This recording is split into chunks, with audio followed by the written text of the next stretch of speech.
What's up, guys? Welcome to another episode of the No Fun League. It is Mock Draft Thursday. We have probably, I don't know, we're a month closer since we started doing this series. Today, I'm going to be doing what I would do if I was the GM of every team. So, this is more so right now based on the positions I think these teams should target, maybe a specific player that I think would be a perfect fit on that team, and we'll go from there. So for the Titans, I still think, even with all the smoke coming out about, we don't want to pass on a generational talent, I still think quarterback makes sense. Yes, this draft class is not as good as last year's draft class. Last year's draft class legitimately had 6 starting caliber quarterbacks in the first draft. That is extremely rare. That is rarer than rare. I don't think that'll ever happen again for like another 30 years in the future. I don't know if we've had that good of a quarterback class ever. So obviously this is going to look like an awful one compared to that. However, Cam Ward and Shedeur Sanders are good quarterbacks. They're not like elite, but they're very good quarterbacks. Cam Ward had a phenomenal season at Miami last year. He was pretty good throughout his college career as well. And on top of that, I think pairing him with Brian Callahan with a pretty good offensive line, decent weapons, a good running game, and a defense that will continue to improve, I think this is a very good situation for the Titans and for Cam Ward. And I think if they pass on him, Brian Callahan is not lasting another year on that team, given how impatient the ownership has been in the last few years, firing John Robinson, then Mike Rabel, then Rand Carthon. No one is safe currently in Tennessee, and I think a quarterback makes the most sense to have a substantive change in that franchise next season. For the Browns, similar thing. They could go Travis Hunter. They could go Abdul Carter. They would be impactful players. However, Joe Flacco showed 2 years ago that with competent quarterback play, this team is a playoff team every single year. Deshaun Watson hasn't given you that, and he tore his Achilles again. That's twice in a year span. Shedeur Sanders is going to be great. He's going to elevate your offense. You got Jerry Jeudy. Now you still got David Njoku, Nick Chubb. I don't know how that's going to go given the injuries and the age and contract and where this team is. This defense is still phenomenal. All you need is good quarterback play. And I think Shedeur Sanders provides that. Kevin Stefanski has shown that he can be good at developing quarterbacks. He helped Baker Mayfield out of the Freddie Kitchens funk. And I think that this is the move that makes the most sense. I don't know if signing Joe Flacco again in free agency will really do anything. I don't know if Flacco is as good as he was 2 years ago. But I think at base level, how Flacco played 2 years ago is how Shedeur Sanders can play by the end of his rookie season in Cleveland. And who knows, they can draft a receiver in the second or third round, another guy. They can sign one in free agency. They can still make that offense better. The line is getting a little older, but you still got good pieces on it. Perfect fit for Shedeur Sanders. For my Giants, Travis Hunter seems like the obvious choice. You need cornerback help. Deonte Banks didn't really pan out. It's one of the worst groups on your roster, unfortunately. However, I gotta go Abdul Carter. He's the best player in this draft class. What he did in the college football playoff was insane. Yeah, they lost to Notre Dame. However, Abdul Carter and Tyler Warren were the 2 best players on the field on offense and defense. They were the 2 best players on the field all night. They were literally keeping Penn State in the game almost by themselves. And I think Abdul Carter is a phenomenal player. For the Giants in particular, they can address secondary in other ways. The opportunity to pair Brian Burns and Abdul Carter with a guy like Kayvon Thibodeaux as your just pass rusher, and you still got Dexter Lawrence in the middle. Shane Bowen sucks as a defensive coordinator, but whoever the next guy will be after the Giants ultimately go 2-15 next season and end up with the number 1 overall pick, because I don't know if y'all have seen their schedule, but it is unholy levels of bad next year in terms of how hard it is. But Abdul Carter, best player available, is always the best strategy. At 4 for the Patriots, another team that theoretically could go Travis Hunter, and quite possibly might, given that he can play receiver and corner. But I have them going with Tetairoa McMillan. I think this guy can be a game changer for Drake May. Demario Douglas is a really good player. Kayshon Boutte had some good moments. Javon Baker had some good moments. But I personally think that a guy like Teteroa McMillan with Drake May, Ramondre Stevenson's a pretty good back. You have decent players everywhere else. I think that could be what needs to happen to take Drake May to the next level going into his second season. And the Patriots generally have not been great at drafting wide receivers, but I think Teteroa McMillan would be a slam dunk pick. And for the Jaguars, it works out just like it did, I think, 10 years ago with Jalen Ramsey. The best corner in the class falls to them. I think Travis Conner can be a game-changing player for Liam Cohen and that just new team going forward. Who knows who the GM will be at this point, but you just can't pass up on Travis Hunter at 5. Every team before number 5 before the Jaguars, I can see taking Travis Hunter. That's just the way that it fell out in this mock draft. I highly doubt that he falls all the way to 5, in my humble opinion. At 6 for the Raiders, I have them taking Will Johnson. I really, really, really considered Ashton Gianti here. I think Ashton Gianti would transform this offense. However, I don't think that this team is good enough to draft a running back at 6. I think it would be similar to the Panthers drafting CMC at 8, the Giants drafted Saquon at 2, where, yeah, it's a great player, it's exciting for the fans and all of that, but it doesn't really make a massive change until you can figure out the rest of the holes that you have, especially when you don't have a quarterback. And the Raiders don't have a quarterback. Who knows what they do in free agency? Maybe they get Russell Wilson, pair him with Pete Carroll again. Maybe they go after Sam Darnold or something else. But if you don't have a quarterback, I don't think you should be drafting a running back in the first round. So Will Johnson, great cornerback, did not play that well last season compared to the national championship year, but still a phenomenal player in my opinion. At 7 for the Jets, this is one of the easier ones. Mason Graham, DL, Michigan, 2 Michigan guys in a row. Aaron Glenn just got there and he literally said it's time to buckle up and start working and get tougher. And I think Mason Graham would be the perfect identity to have your first pick as head coach of the Jets, to be Mason Graham. I think would be the perfect way to set that culture in place. Phenomenal player, interior defensive lineman, pair him with Quinton Williams. You got good edge rushers. I think that would be a phenomenal move for them. At 8 for the Panthers, I have them taking Luther Burden, receiver, Missouri. You know, he plays for Missouri. They're not like a high-end school. Like, they weren't in the national championship, don't get a lot of media coverage. They also did not play as well as people thought going in, given the talent that they did have. But Luther Burden would be a game changer, given how well Bryce Young played last season. And, you know, they got Xavier Legette. They got a couple other decent pieces on offense. Adam Thielen is still there, although he's getting a lot older now, so I don't know how many good seasons he has left in him. But Adam Thielen was a go-to guy last year for Bryce Young. Luther Burden can be that guy with a lot more athleticism and just a lot more explosiveness in general, given how good of an athlete he is. And once again, completely changed the way that the Panthers offense looks, even though they looked pretty good last year.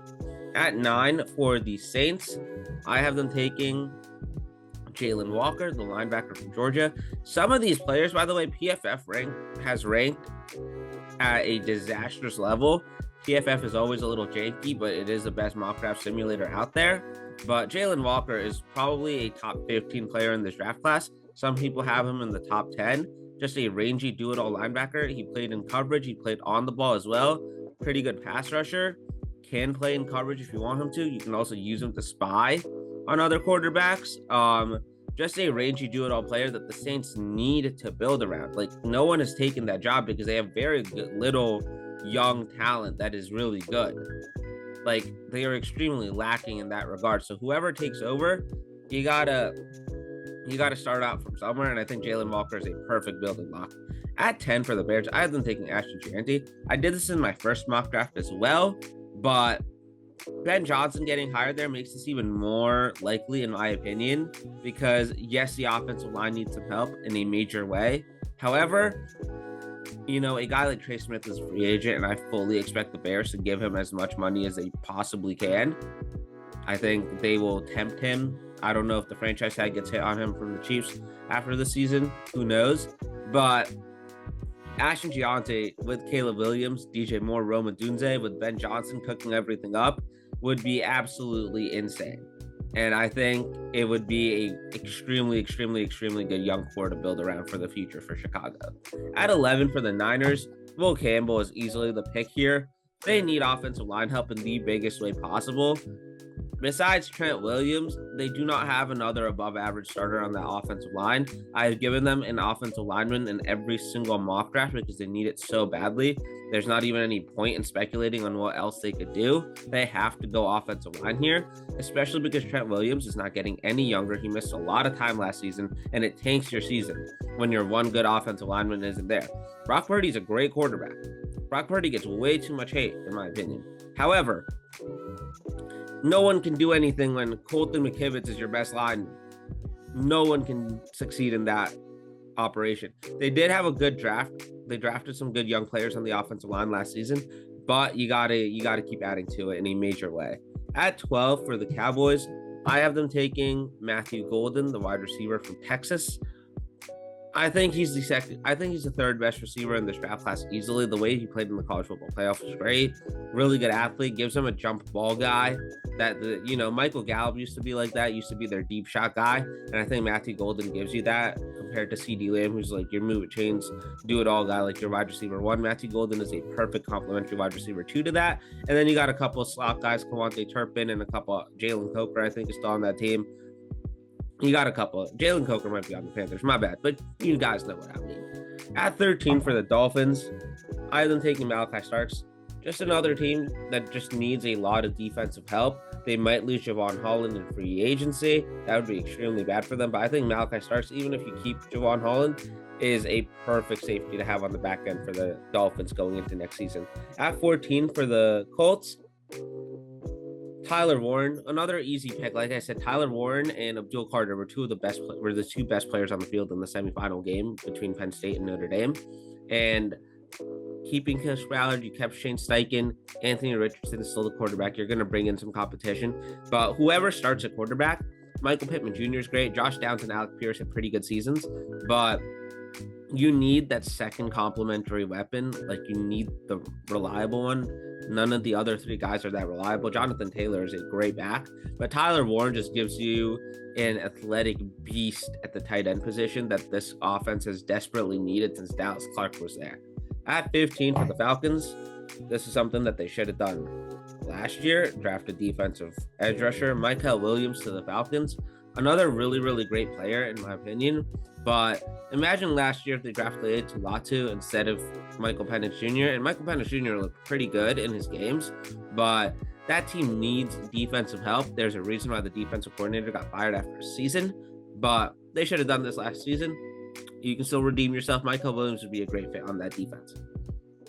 At 16 for the Cardinals, I have them taking Kellen Banks Jr., tackle from Texas. They drafted Paris Johnson a couple years ago, but now you get your second bookend tackle to protect Kyler Murray, who has shown that he's a franchise quarterback since Drew Petzing and Jonathan Gannon got there. And once again, a team that desperately needs some line help. At 17 for the Bengals, you're probably going to lose T. Higgins.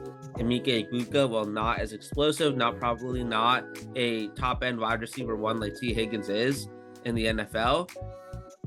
Pair him with Jamar Chase. You got Andre Iguodala. You still have Jermaine Burton, even though there's some issues there. You got a decent run game with Chase Brown going. I think Emeka Egbuka is a perfect complement to Jamar Chase in the passing game. At 18 for the Seahawks, another guy that PFF just has ranked way too low, but is the perfect fit in Seattle, Jahad Campbell. The Mike McDonald defense needs a linebacker to kind of run everything. That's what Roquan Smith did in Baltimore after he got traded there. And you saw how good the Baltimore defense got as soon as that happened. And the Seahawks lack that. And I think Jahad Campbell can be that. He is a 3-down linebacker. He can do everything well. Really great player. And I think would be a phenomenal fit there. At 19 for the Bucs, I have them taking James Pierce Jr. They had to bring back Shaq Barrett for the playoffs because of the injuries that they were hit with. He came out of retirement. James Pierce Jr. would be a perfect complement to the young players that they already have on that defensive line. At 20 for the Denver Broncos, I have them going Colston Loveland, tight end from Michigan. Obviously, if a guy like Tyler Warren falls to you, that would be great, but they need weapons for Bo Nix. Bo Nix showed that he's a franchise quarterback. It could be a wide receiver, but the top three guys are already gone. Colston Loveland would be a great fit on that team as well. And Sean Payton needs a tight end in his offense.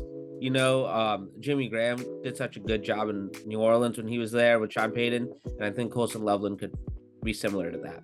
At 21 for the Steelers, I have them taking Jahdae Barron, the corner from Texas. Just a team that needs a lot of corner help. They tried to trade for they traded for Dante Jackson in a effort to fix that, but it did not really pan out. They still struggle. Joey Porter Jr. is pretty good. You put Jahdae Barron on the other side, you got a pretty good corner deal. You still got Minkah Fitzpatrick, TJ Watt, Alex Highsmith. Cam Hayward is still playing at an elite level. That's a pretty good defense. At 22 for the Chargers, I have them taking Kenneth Grant, and not just because he's from Michigan, and Harbaugh loves his Michigan kids, but I think whether or not Khalil Mack comes back, whether you re-sign him, who knows what happens there, but you need some interior D-line presence as well, and I think Kenneth Grant gives you that in a major way. At 23 for the Packers, I have them taking Mike Green, the edge rusher for Marshall. Yes, it's Marshall. You're not playing the most elite competition, but he put up monster numbers at Marshall. And Rashawn Gary, pretty good. Lucas Van Ness, you drafted him a couple years ago. He's been all right, but you still need a lot of edge help, and that showed in the Eagles game in the playoffs. The clip went viral where Jalen Hurts literally could have played patty cake back there in the pocket. He had so much time. You got to keep drafting edge rushers if you're the Green Bay Packers. At 24 for the Vikings, this team kind of slowly started to fall apart. They still won games. They still look good. But after Christian Darrisaw got hurt, this team wasn't the same. And clearly the last 2 games of the season for them against the Lions and then the Rams, the offensive line was the biggest issue. It was why Sam Darnold played so badly. It was why the offense just couldn't get anything done against the Lions or the Rams. And I think the guy that can start to fix that, Tyler Booker, this is from the guard from Alabama. This is a guy that they say has Pro Bowl potential immediately, according to Daniel Jeremiah.